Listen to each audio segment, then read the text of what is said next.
Today, we're jumping into one of the most powerful, gut-wrenching stories of family drama you'll ever find, straight from the book of Genesis. It's an ancient story for sure, but it's about jealousy, favoritism, and one single act of betrayal that, believe it or not, would change the course of history. And this is the question that's right at the center of it all. I mean, really think about it. What does it take for a family to completely fall apart?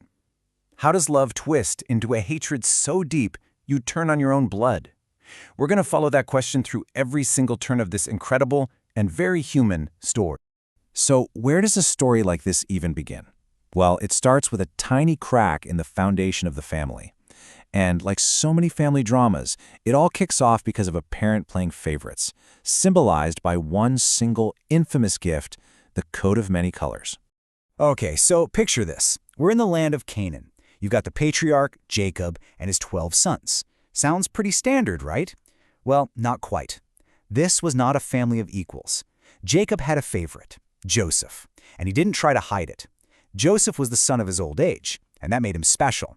And this wasn't some quiet preference. It was the single most defining and dangerous fact of their family life. And if that wasn't bad enough, Jacob goes and gives Joseph a gift, this coat of many colors. And you have to understand, this wasn't just a nice jacket. It was basically a billboard, a walking, talking statement that screamed to his 11 other sons, "I am the favorite." It made his father's preference impossible to ignore. So what's the fallout from all this? We're not talking about your average sibling bickering. Oh no, the text is brutally honest about it. They hated him. This wasn't just annoyance. It was a deep, corrosive hatred that poisoned everything. It got so bad, they couldn't even manage a civil hello. So you've got this pot of resentment just simmering, right? Well, now we get to the part where it boils over. And believe it or not, Joseph himself is the one who turns up the heat. How? With a couple of dreams that are frankly just asking for trouble. So Joseph has this dream. And, whether it's teenage arrogance or he just doesn't know any better, he decides it's a great idea to share it.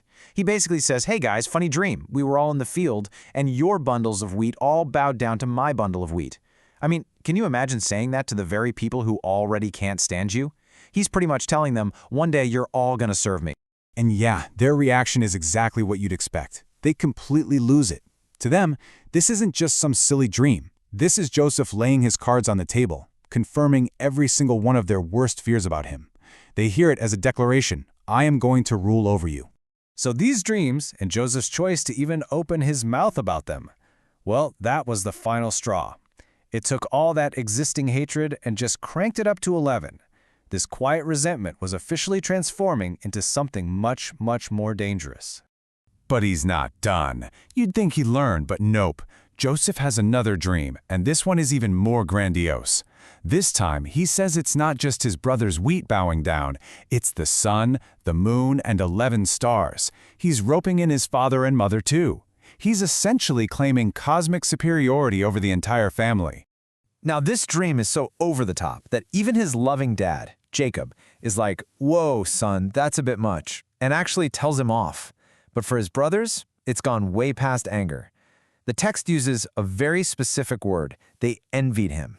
And that envy, that's the real poison here. That's the spark that's about to set this whole thing on fire. And that brings us to the turning point. The moment where all this hate and all this envy finally turns into action. The brothers are out in the fields, far away from their father's watchful eye. They have the motive, and now they're about to get the opportunity. And here's the truly tragic part. It's Jacob himself, their father, who sends Joseph right into the lion's den. He says, "Hey, go check on your brothers." So Joseph, probably wearing that famous coat, sets off alone, completely unaware that he's walking straight into a trap born of years of hatred. The second they spot him in the distance, the plot is hatched. And listen to how they mock him. "Behold, this dreamer cometh." That envy has festered, and now it's a full-blown conspiracy. Their immediate, unanimous plan? Let's kill him and dump the body. Just like that. But for a split second, there's a glimmer of hope. Reuben, the oldest, steps in. He tells them, "Hey, let's not get our hands bloody. Let's just throw him into this pit." Now, his secret plan is to sneak back later and rescue him, but really, all he's doing is delaying the inevitable betrayal. So now, with Joseph in the pit, the plot takes an even colder, more calculated turn. Another brother sees a different kind of opportunity. It's not just about revenge anymore. It's about profit. This chillingly practical idea comes from Judah. As a caravan of traders happens to pass by, he reframes the whole crime. "What's the point of killing him?" he asks. "What's in it for us? Come on, let's sell him." It's a terrifying argument that turns their brother from a problem into a product. 20. That was the price. For 20 pieces of silver, they sold their own brother's life. The starkness of that number just says it all. That's what their father's favorite son was worth to them. And just like that, the deal is done. Joseph is stripped of his coat, hauled out of the pit, and sold to the merchants. His journey into slavery in Egypt begins. And as far as his brothers are concerned, he is gone. Forever. Problem solved. But getting rid of Joseph isn't enough. Now they have to cover their tracks. And that means committing one final, devastating act of cruelty aimed right at the man whose favoritism started this whole mess in the first place. And look at how methodical this is. It's a cold, four-step plan to break their father's heart. They take the very symbol of his love, that coat, and they turn it into the weapon for their lie. They kill a goat, soak the coat in blood, and get ready to deliver the most heartbreaking news imaginable. The cruelty here is just staggering. They don't even say what happened. They just present the bloody coat with this fake innocence, asking, "We found this. Is this your son's?" They force their own father to examine the evidence and draw the horrible conclusion they've set up for him. And it works. Perfectly. Jacob sees the coat, and his world just falls apart. He immediately believes the worst. An evil beast has devoured him. Joseph is gone. The deception is a complete and utterly devastating success.